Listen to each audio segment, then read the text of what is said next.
Hey y'all, welcome to the Clock Tower. I'm Colton, here with Brandon, and today we're going to be talking about the upcoming post-pandemic meta for Weiss.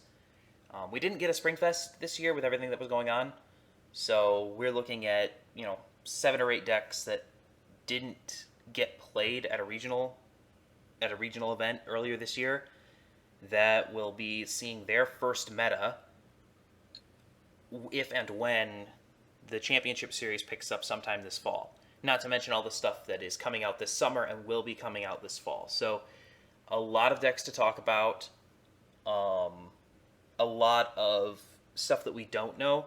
This is all spitballing. We're not experts, and with so many variables, and just kind of going off of what we see in playtesting and the few shop challenge results we got before everything got started.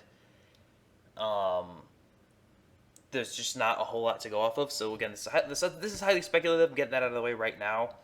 But I think that there are some things that we can predict with some level of accuracy going forward, and it's also just kind of fun to speculate and talk about what decks might and might not be successful as we move into hopefully reopening and hopefully soon a safe championship series. Um, but yeah, so that being said, Brandon and I, we both, Brandon, you and I both agree on, I think, a lot of what the meta is going to look like as things shake out. But I think that first we need to talk about a little bit about where the meta is, like right now, where it kind of was as Worlds was wrapping up, and as we were preparing for Springfest. Far and away, the best deck. I don't think anyone's really going to argue this too much. Was Attack on Titan in terms of results, in terms of its turnover rate. AOT was the most consistent deck in the meta, and deserved to win a world championship. Out of the top 30, 30 decks to either first, second, or third place in regionals, 8 of those, almost a third, were AOT. Yeah, and AOT had something like, I don't remember the exact number, like 14 out of 15 top eights converted into top fours, or something like that. Like it once it there weren't a ton of AOT decks by volume, but when they got into crunch time and they got into you know the the knockout stage, as it were, they were incredibly successful. Like, despite the fact that only so many people were actually bringing AOT to tournaments, the people that did bring it had incredible success. And I think that that's really the lack of AOT volume is the only thing that kept the meta balanced at all. I think if AOT was more widely available, I think we would have had a much more AOT dominated meta. As it is, AOT was winning events and top 8ing events, but it wasn't like you were playing against AOT every time you sat down. Yes. But that being said, AOT still had clearly the highest conversion rate, probably the most consistent deck in the meta. Didn't really have a bad matchup, and realistically was probably poised to do something very similar in Springfest. But the championship series, I think both you and I think that ReZero Memory Snow is going to seriously hinder AOT's chances to be that kind of by itself top tier meta deck. No, absolutely. 'Cause especially if we look at last year's results in even Worlds, um, 7 of the decks that were brought to Worlds were AOT, which is actually the largest number of decks for a single set. Um, so just highlighting again in that case the presence of AOT and Yeah, it makes sense. Like at the highest level tournament, you expect the best players in the world to bring the deck that has had the most success over the course of the championship series. yeah. And following right behind it was KonoSuba. Yeah. And um, I think that that's really going to be, and I think that that's really the conversation about the upcoming meta, right? I think that the the question, insofar as you can boil down the meta to a single question, is: will Memory Snow be enough of a presence to hold AOT back enough so that KonoSuba can overtake it to be the best deck in the meta? I think the answer is yes. I think there's going to be enough Memory Snow. I mean, before we go on too far about it, we should probably, like, for context's sake, talk about, like, what we're talking about, like why Memory Snow is going to be this thing that's going to suddenly, make AOT have to answer to something. And I think it comes down more than anything else to one card. It's the 0/0 Rem, leave everything to me. When this is sent to memory, or at the beginning of your turn, if this is in memory, and all your characters are Memory Snow, until the next end of your opponent's turn, players do not take damage from their opponent's character's auto effects that deal 1 or less damage. This basically shuts down Mikasa. Because Mikasa doesn't get the on-play, and it doesn't get the pay-2 burn one. Both of Mikasa's burn effects get turned off by this Rem.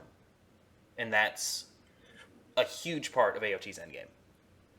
And I think a part of that, the reason why we're looking so heavily at this card specifically, instead of other cards that have had similar effects from other sets, like GGO, we're looking at the realistic idea that this card will be in memory with this deck.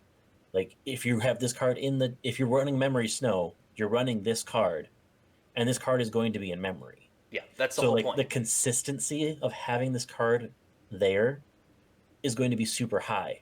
Mm-hmm. And it's also going to be in a deck that, on its own, like, even without this card, would be a meta deck. This is a deck that will show up in the meta. There are, two builds that people seem to like from this. There's a 3/2 Rem that pulls climaxes out of your opponent's deck, and then there's a 3/2 Ram that has a burn effect, and it pairs with a couple other pieces in that end game. That's not the important part, but, like, the point is, both of those builds are viable. I think the blue is the better build. Pittsburgh did a really great breakdown of the entire Memory Snow set. We'll actually link that in the description so you can have a look at that. I think I like the blue finish combo better than the red finish combo personally, just because I think that there's a little bit more consistency there. They're both good. They're both viable, and they'll both run this card. And not only that, there's also another one, the 0/0 Rem Hard Work. If all your characters are Memory Snow, this gains the following ability. During the climax phase or attack phase, if you or an opponent place a character from waiting room on the stage, all of that player's front row characters get minus X power, X equaling the cost of the character placed on stage minus 2,000. So it's anti-standby as well. And not only that, this is also a pay 1, tap 2 Brainstormer. A search Brainstormer. So you need a Brainstormer anyway. You might as well run the Brainstormer that has anti-standby. So between this and the other Rem, this shuts off a significant portion of the meta. So between this and 2 viable endgame combos, despite the fact that this is trait locked, I think Memory Snow is, like, on its own, very, very good. For sure. It's very much an anti-meta deck in that regard. But it's not even just anti-meta. But at the same time, it holds its own. Right. It has enough of its own pieces that it's, I would say, I don't think it's quite as strong as the original ReZero, but it's close. I think that we're looking at having a couple of different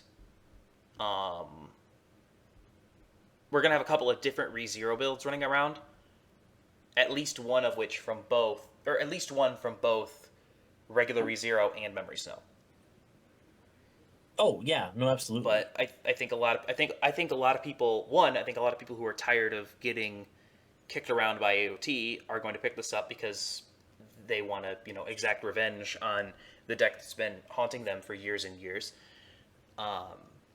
But I also think that on its own, this, like as you said, this deck holds its own. It's good, and it's going to have a significant enough presence in the meta on its own that the fact that it turns off AOT's endgame is going to just be so huge in terms of like the shape of the meta at large. Because this is like it creates kind of this like upside down triangle at the top, right? Because AOT consistently beats KonoSuba, and KonoSuba will consistently beat this, but this will consistently beat AOT. But I also think that this isn't quite as good as either KonoSuba or AOT in a vacuum.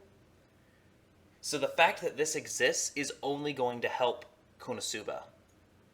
Because KonoSuba will beat it, but it will drag down the other deck that is in KonoSuba's tier.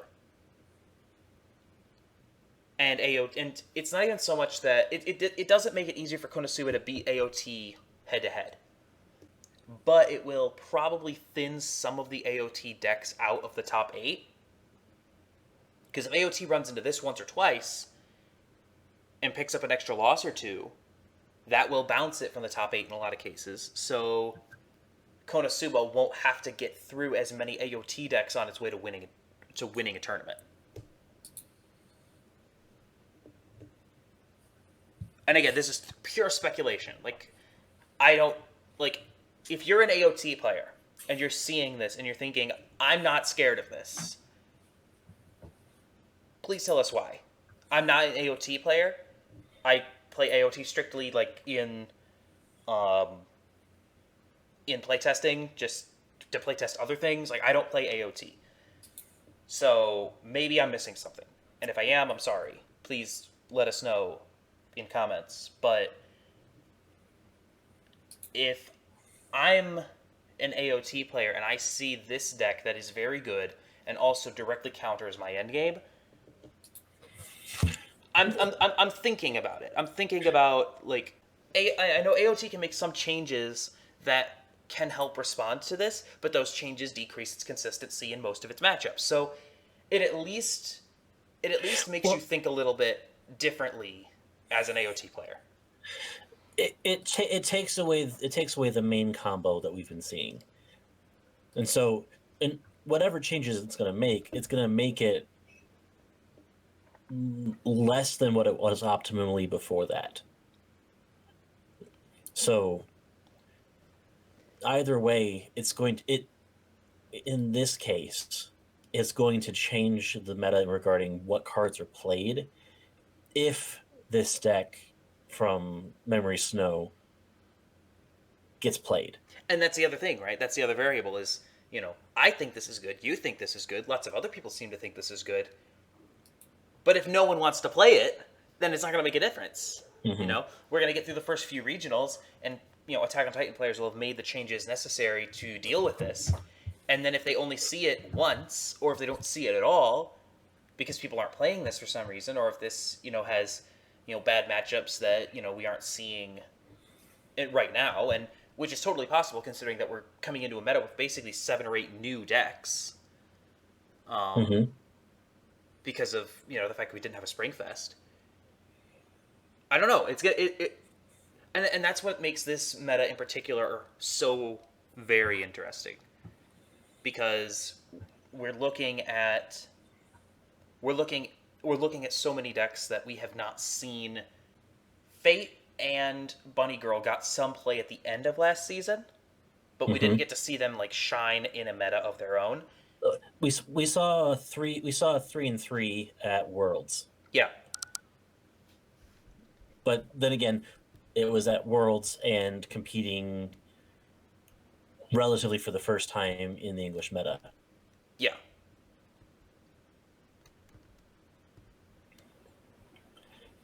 Yeah, I think And we'll get into like what we think the top of the meta is in just a minute, including Fate and Bunny Girl where they stack up.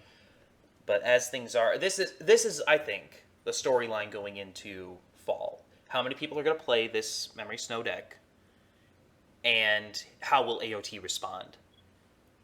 Because if AOT does make changes to better deal with this, it's going to decrease its consistency, which means it will be more susceptible in all of its other matchups.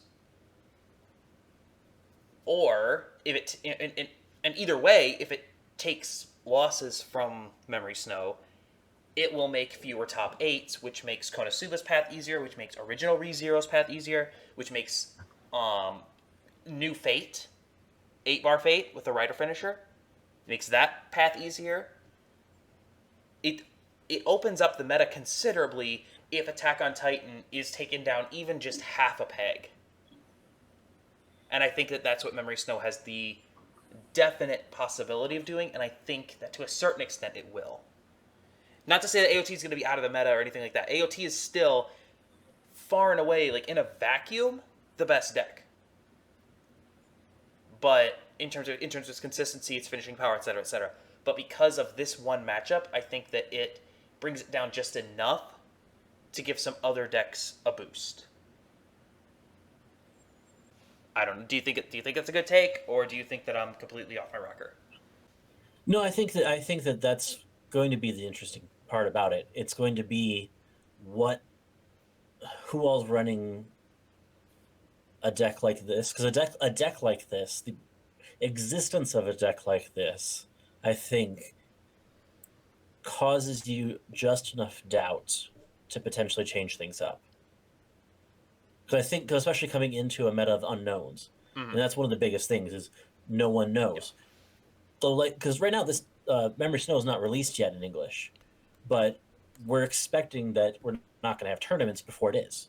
So, right. With that in mind, what's its current release date? Like September 25th, I think. So we might get the new regional season might have just started. August 28th. Okay. September's Overlord. That's right. Yep. So yeah, continue. So it's more of it's more of looking at all of these decks that have been released and trying to find the right combination of matchups in order to see what is most likely to end up on top. Mm-hmm. Because while this is a very nice counter for the Mikasa endgame, it at the same time needs to be able to compete with all of the other decks that exist. And if people don't think they can compete, people aren't going to run it, which then leaves that open for.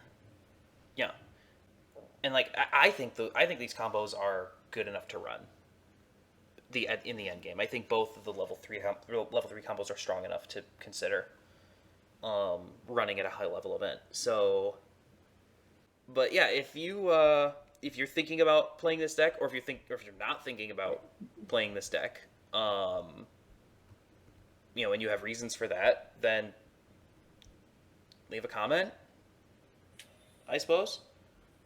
Mm-hmm. Like, leave Absolutely. a comment. Leave a comment. We'll, maybe we'll do some follow up on this at some point. But I think that I don't know. What do we think the top decks of the meta are going to be? Well, I think that even before we can like move into like full on like top to bottom meta discussion, we have to also remember that before the year is out, we are going to get more KonoSuba. Mm-hmm. Yep, that's a good point. Should Legend of Crimson have been trait locked? Probably. But will it be? No, it doesn't look like it. For all intents and purposes, it looks like we're getting everything that they have in JP in their Legend of Crimson set, and that includes a Brainstormer that soul pumps. It includes that insane Megamine Union finishing combo that we talked about in a previous Clock Talk link up in the corner somewhere. There's a spammable Brainstormer. There are a ton of pieces that combo with that Union Megamine endgame combo. Like there are pieces that do a lot of things in this deck, and you know, spoilers. I'm working on some things with this that are super fun, and you will be seeing on this channel at some point. So keep your eyes open for more KonoSuba stuff, including my favorite Mega Meme, the Today's Explosion Magic deck that essentially board wipes. It's super fun and janky and dumb. But anyway, all that being said, there's a lot of new stuff in the forthcoming KonoSuba set that will make current existing KonoSuba even stronger. Even without Memory Snow, we would need to have the conversation, did KonoSuba get better than AOT on its own just because it's getting more support? I don't know the answer to that. But what I do think I know the answer to is whether or not it got better than AOT because of its additional support along with the release of Memory Snow. I think both of those factors combined. Kit from Burn 1 has talked about, I've heard him say at least once, that he thinks that KonoSuba is about to turn, or that he thinks that there's potential for a really strong KonoSuba toolbox build. I 100% agree with him. And I think that all of the different pieces in KonoSuba are going to propel it into the prime position in the meta going forward. I think it's going to be better equipped for its matchup with AOT, and I think that AOT is going to be brought down half a peg by the presence of Memory Snow. Check back in a year to see if I'm an absolute idiot.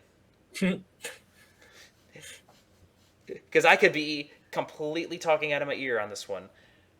But I really do think that KonoSuba is about, and I know that people have been talking. Every new meta, it's like, okay, this is the year. This is the year AOT's finally not gonna win it all. I actually think that KonoSuba is the best deck this time. I'm in. Like I'm usually really bullish on AOT. I think it's really, really good, and I think it's really, really consistent. But this time, I think KonoSuba has the advantage in this upcoming BCS meta, and going into next January, February-ish Worlds, assuming everything happens on schedule. And I think that that's going to be the big thing. Is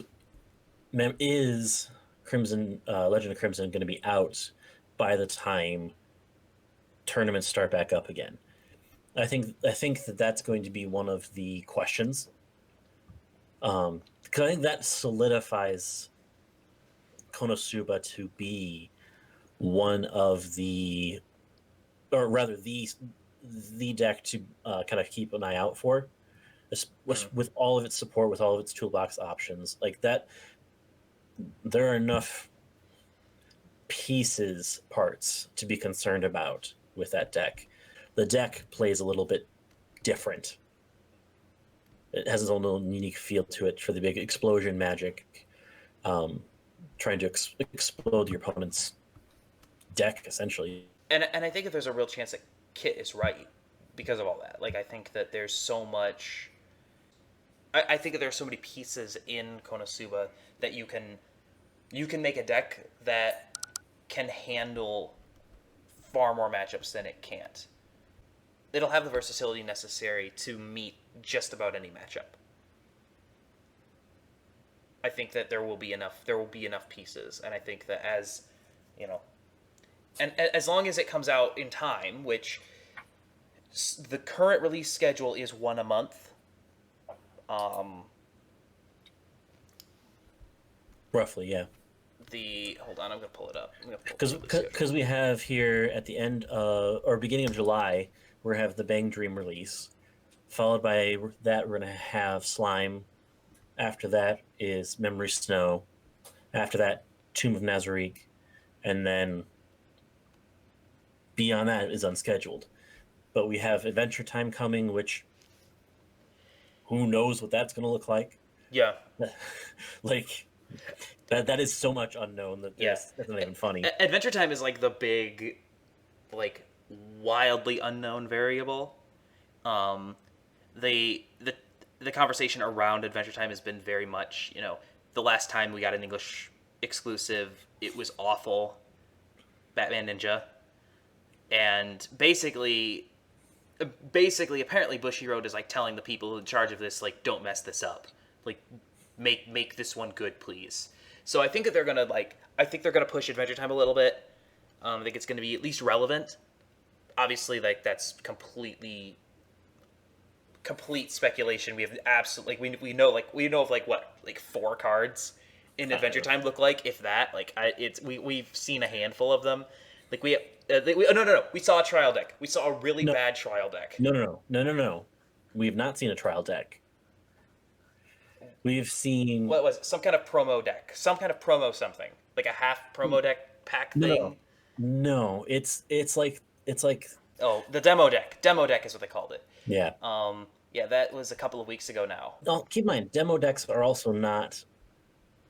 They're not the same. Not always the same effects. They're going to be. In this pandemic world, we are so starved for spoilers, especially considering that like Magic players literally get like planned spoilers once every 45 seconds. They're getting something spoiled from whatever new set is coming out that weekend. So Adventure Time is probably I would say Adventure Time is probably the next release that isn't scheduled. Like I would anticipate that Adventure Time is going to be an end of October release. And KonoSuba is probably going to be like Thanksgiving time, would be my guess, based on the current schedule and the announcement order for those 2 sets. Because we're getting Bang Dream like next week, and then we're getting Slime at the end of July, ReZero end of August, Overlord end of September. Like that just look based on that and the order of announcement. That's what I think we're looking at. The time apart away from tournaments equals more decks potentially in the meta. Yeah, and I think we have a pretty good idea of like everything that's been released but isn't, or at least been that has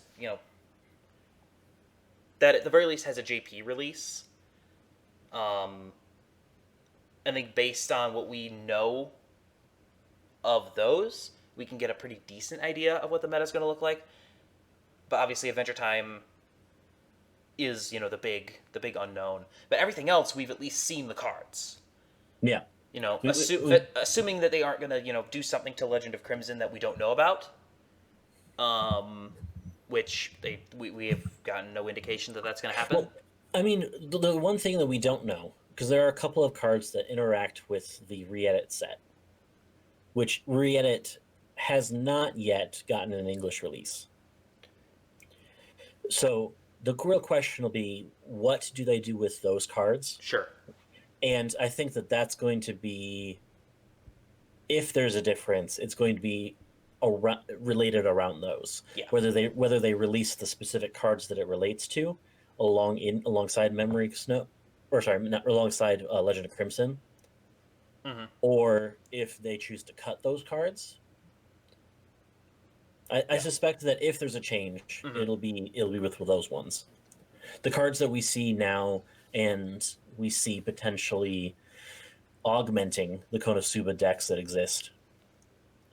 That's going to be that's we expect those to happen. Right. We have no reason to, as of right now, as of recording, we have no reason to think that those cards are going to be affected by any potential changes due to certain synergies with the re-edit set, which is currently only in JP. I don't. I'm not gonna speak too soon and say that they will never get printed in English, because this is Bushiroad, and Bushiroad does whatever Bushiroad does. I mean, we're getting Tomb of Nazarick. Yeah. I remember when it first launched, like looking at it and going like as I don't watch Overlord, and um I think I texted you and said something like, so like what's Nazarick? Like, is that Yeah. important? Is that like am I missing something? Like I thought this was called Overlord. And apparently like I don't know, like I know that there's like it was a copyright issue, but like I think that it's like the copyright issue came from like some movie that nobody watched. Like I'm trying to think I, I don't like hold on, I'm gonna look this up real quick because like there was like the copyright on it was like the copyright clash was something like so dumb that they were like very clearly not the same thing, and it just seemed really weird to me. I think it was like The 2018 film. I think it was that, which apparently was reviewed rather well. Um, but like I've never heard of this movie before. It, Um, it got 41 million worldwide. I mean, it was produced by J.J. Abrams, and it starred people. I mean, to be fair, half the stuff nowadays is produced by J.J. Abrams. That's also fair. Yeah, it's something about D-Day. I don't know, man. I don't know.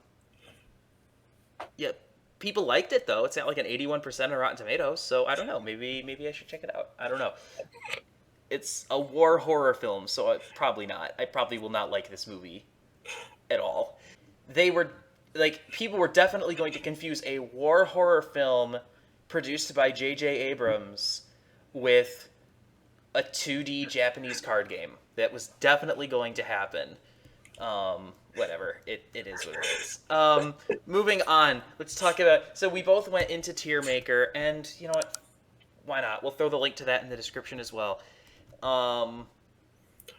And we made tier lists. We only went down through like what we thought would be meta relevant. So like all of the decks in the bottom are if it's not here, we don't think it's gonna be in the meta. Basically, it's kind of like It's not gonna make the top tier cut. yeah, like those are not things that are gonna be like they might like those are things that might like top something at some point, but they're probably not going to win, and they're almost certainly not going to be represented at Worlds. This is more like the Worlds meta, kind of like the decks that we would expect to see at Worlds. Although you may see some decks like Card Captor sneak its way in. I have Card Captor in my list, thank you. So I don't know. Card Captor is the next step down on my like list. I think that you are being incredibly disrespectful to the one Card Captor deck that found its way into Worlds for some reason. Okay. It's not a bad deck. Of course, it's not a bad deck. I like the deck. I would play that deck. Mm-hmm. But especially with the number of possible decks out there, it's not a deck that I'm going to choose to run, especially because that deck, with the Reflect card, also has the same not being able to be damaged by auto effects that Memory Snow does. Mm-hmm. It's very similar. So it's realistically, if that deck was to continue to exist, it would only help further the cause that Memory Snow would look like. So let's have a look, top to bottom, real fast. We agree on what's going on at the top here. KonoSuba has the leg up on AOT at this point. Ignore the S's and A's and whatever. Like, I this is like one of my hills that I will die on. I hate the existence of S tier in scare quotes, because I think it's more confusing and less helpful than anything, especially when people like put a bunch of things into S tier. It's like, I have 5 things in S tier. It's like, I thought S was supposed to be like special. Is that what the S stands for? I don't even know. But the point is, KonoSuba is, in both of our opinions, the top deck. AOT is very, very close behind it. And then after that, like, quickly, let's talk about what we think the rest of the top meta looks like. Because this has already gone on longer than I think we planned on it going. A little bit. I think that next step is going to have a lot of the pieces parts that we'd looked at before. Has a lot of the pieces parts that are still relevant in many ways. Mm-hmm. Like, we're still going to see Love Live Sunshine. I mean, Bang Dream just got an additional support. It's going to be right there. Mm-hmm. I think it's going to be in the top 5 decks. Mm-hmm. So it's going to be something that we're going to pay attention to. Yeah. Basically, it for me, like, I'm anything that's in like my A- tier. Like, they're all like, you could arrange those in any order, and none of it I wouldn't necessarily disagree with it too strongly. Like, all 5 of these decks are very good. They can win any event that they're in, including Worlds. I think the most interesting one, like, ReZero's getting some help. Excuse me, not ReZero. Bang Dream's getting some help. ReZero there will be more ReZero representation with Memory Snow. Mm-hmm. We haven't gotten to see Fate at its best because it got released literally. The Heavens Feel set literally got released like a week before Worlds. Love Live Sunshine is Love Live Sunshine, and it's going to be good forever. Those they're all, to me, they're all very, very similar, except maybe like Fantasia Bunko, which Memory Snow really hurts because of its anti-standby, because Bunko is like going to be, I think, the best standby list. If you're going to play standby for the sake of standby, you probably want to run Fujimi Bunko. But I don't know. I think that with the presence of Memory Snow in particular, like, Memory Snow really hurts standby because it's like straight up anti-standby. But the thing is, I don't know if you can really counter it. You know what I mean? And I don't think that the presence of Memory Snow is going to get people to not play Fujimi. I don't think so. I think that Fujimi is going to be its own little class, especially because of how often it can stand by. Like, I think that as long as it can get rid of the Rem in the backfield, and I think it has pieces parts to be able to do that, that it's not really worried. I mean, I don't think it's worried to begin with, really, because of how much power pump it does get, and realistically, it's more the defensive wall than anything else. So, I mean, you're standbying out early. You're going to have more soul that if you need to side attack early, you can heal away some of that damage that you're going to get from it to be able to outlast. And I think that's really what Fujimi's end game is, to outlast your opponent. Yeah. So I think that while pieces parts like what we see in Memory Snow exist and are not helpful, I think that it's going to be able to survive those and outlive your opponent that way, causing your opponent to expend even more resources. Yeah, I'm not super high on standby as a mechanic in general. Like, don't get me wrong, I don't think it's bad, but I'm a lot more speculative over whether or not it can hold its own in like the top tier meta.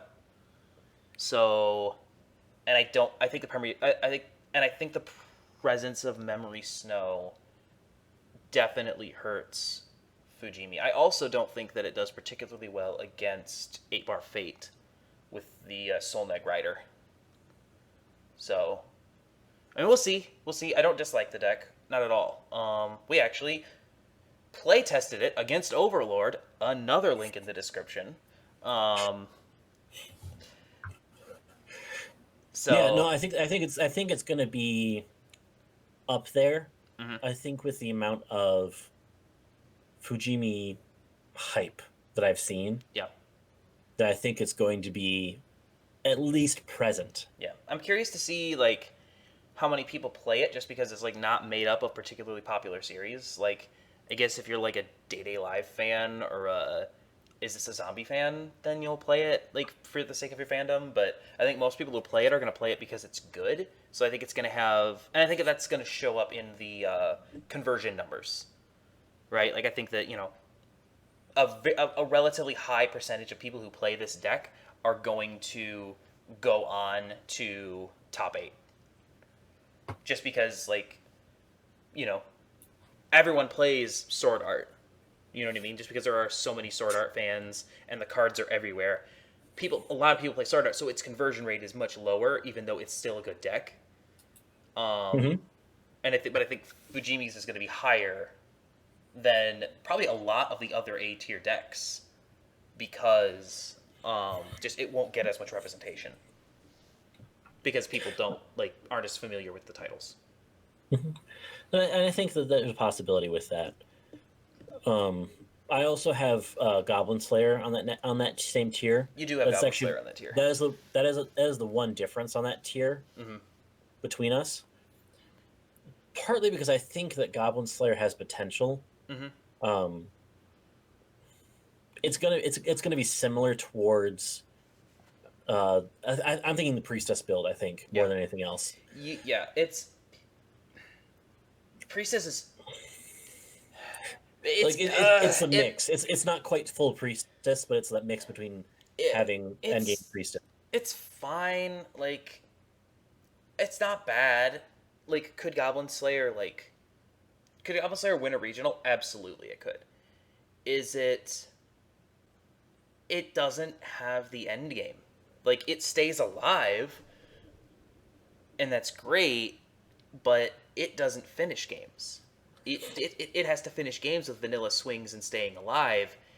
And if it goes up against anything that has any kind of burn, like Goblin Slayer might beat something like Fujimi straight up, just because like Fujimi's not gonna land any kind of interesting damage on it. It's just gonna swing with vanilla down the stretch. But like if it's going up against AOT, it's gonna get its lunch eaten more often than not, just because AOT can actually finish you from 3-0.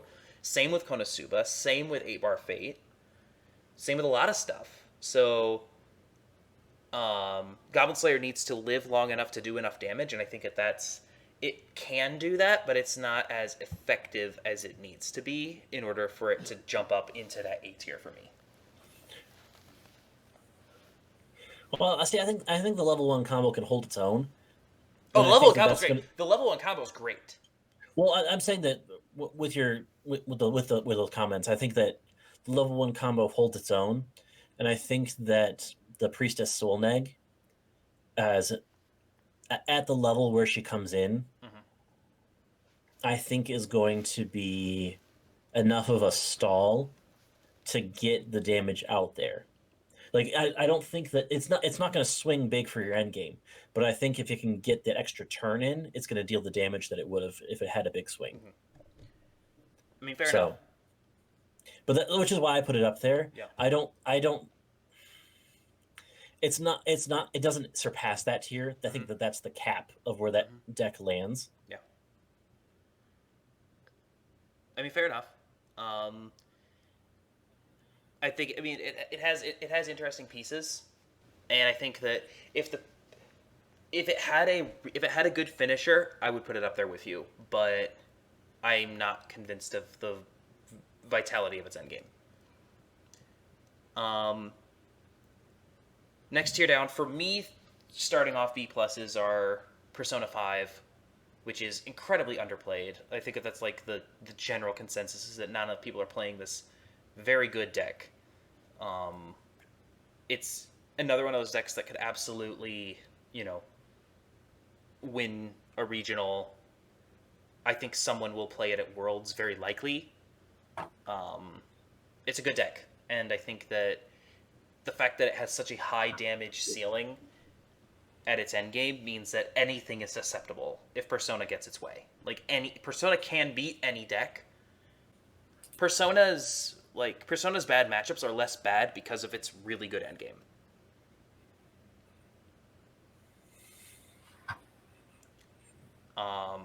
I don't know if you have anything you want to say on Persona 5. Like, No, I think that that's the right tier. I think we're in agreement on that tier. I think that I think the fact that I think it's more my like disdain for the existence of the S tier in general that is causing like our tier list to be like Well, similar in terms of like structure but very different in terms of label. one of the things you do is you do A plus A minus. Yeah. I did A plus A minus. So Yeah. like, Yeah, in my head, in my head, if you're an A deck, you could win Worlds. An A plus deck has a good chance to win Worlds. B is you could win a regional. B plus is you have a really good chance to win a regional. That's kind of my that's how I look at it. mhm. And that's that just I don't know. Um, Bunny Girl Senpai is interesting. Um, I think that it's it's not as good at standby as Fujimi. So I think if you're playing standby for standby's sake, you're playing Fujimi. It's good, but I don't think it's great. I think it's interesting. I think it has a couple of parts that are worth seeing and worth watching for. Um, One of the big things that I think is going to downplay it a little bit is just the the short printing of it. Yeah, I think that it's just not going to get as much yeah, representation hmm as it could have. yeah. And I think that it's interesting. Like, I think the fact that we're not going to see a ton of Fujimi, like in terms of volume, and we're not going to see a ton of Bunny Girl in terms of volume. I think that maybe like as much talk as there's been about standby, I think that maybe at top tier tournaments there's going to be less standby representation than maybe we thought, just because like the best standby decks aren't going to get that high of representation. Maybe Goblin Slayer if you decide to play the standby Goblin Slayer build, but I agree with you. I think the Priestess build is better. I But mean, realistically, if you're to choose top 5, how many of those are standby decks? zero. In my head, it's zero right now. There you go. There you go. So this is the big one where I think we disagree probably the most, other than maybe Goblin Slayer, is where we have Sword Art. I have it on the same tier as that one. Actually, the one difference that's actually the most significant, I think, is Apocrypha. But Fair. Like, I mean, I like Apocrypha because I think it has a lot of flexibility. I think the Bordred finisher is really strong. I think it has a really good level 1 game. I think all 3 of its level 1 combos are good. It has a standby thing, but it's not really particularly usable. Like, it's kind of a meme standby. It has really nice early play options. It has really good level 0 utility. It has a really cool, level flip mechanic that, gives you power, lets you get stuff. Like, I think that Apocrypha is more interesting than people give it credit for. I think it has a high ceiling, but I also think that it doesn't have anything that like makes it stand out at like a Worlds level. But I definitely think Apocrypha is going to top. I think Apocrypha will top multiple regionals this year. I think it will find a top 8 spot in multiple regionals this year. Probably Mordred Astolfo is probably the deck that's going to do it, because that seems to be the deck that people play the most. that is an interesting take. So I, I hmm. Hmm. Whereas I disagree, I think that there's a lot of nice pieces parts, and I think that it will top shop challenges, but I don't think that when push comes to shove, when regionals comes around. I don't think it's going to be winning uh, regionals. I think that will it show up probably, but I don't think it ultimately it'll. I don't think it's going to top much. Fair enough. I think there might be one deck that tops. Fair enough. Um, say I guess we go on to Sword Art now. I mean, Sword Art is Sword Art. I think Sword Art's going to show up. I think there's going to be a lot of it, namely because of the number of people that have already bought into Sword Art. Yeah. Um, Yeah, it'll have high representation and it'll top almost by default. I think just because there will be so much of mhm. it.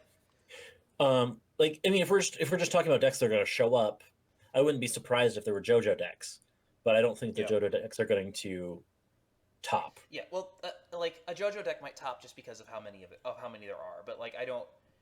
This is so like when I'm like thinking about this in the context of tiers, I'm thinking like all factors being equal, right? If there was like if this was a massive tournament where there were the same number of each deck, Hmm?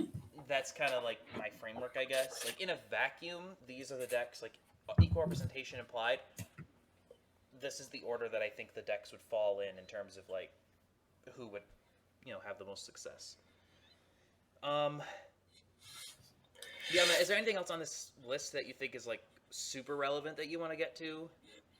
Um, I think realistically, after a certain point, like the decks start getting closer and closer together in value. Yeah. Like the damage the ceiling potential of the decks start getting a lot closer together. Mm-hmm. Especially as we get towards the middle of the pack. Yeah. I think that I feel like there's a pretty sharp divide in the middle, um, between like what's viable and what's not, and I think that Review Starlight is like right on that line for me. Anything that's like above Review Starlight is like it's potentially viable and like has a real shot at like potentially even bringing home a regional win. Potentially, like the it has a chance. Anything below that is just I don't buy it. You know, like it might get a lucky top based on getting Mm-hmm. good matchups or just high representation. Like I know Project Diva did, I know that Batman Ninja did, but like neither of those decks are good in a highly competitive meta. Um, so like there will be decks that aren't in this like top half of the meta tier list kind of thing. And I don't know, maybe sometime we'll do one where we talk about like which decks are the best out of the worst.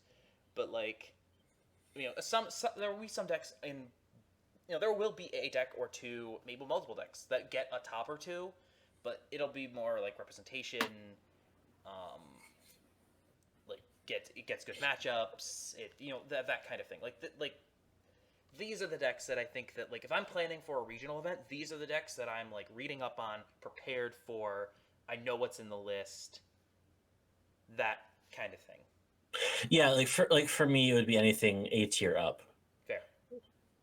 Yeah, I think that Gurren Lagann is worth being aware of. As with Card Captor, I think that they both only have more or less one build, but I think both those builds are pretty decent. And I think that GGO is decent. I think it's a little underrated by and large by most people.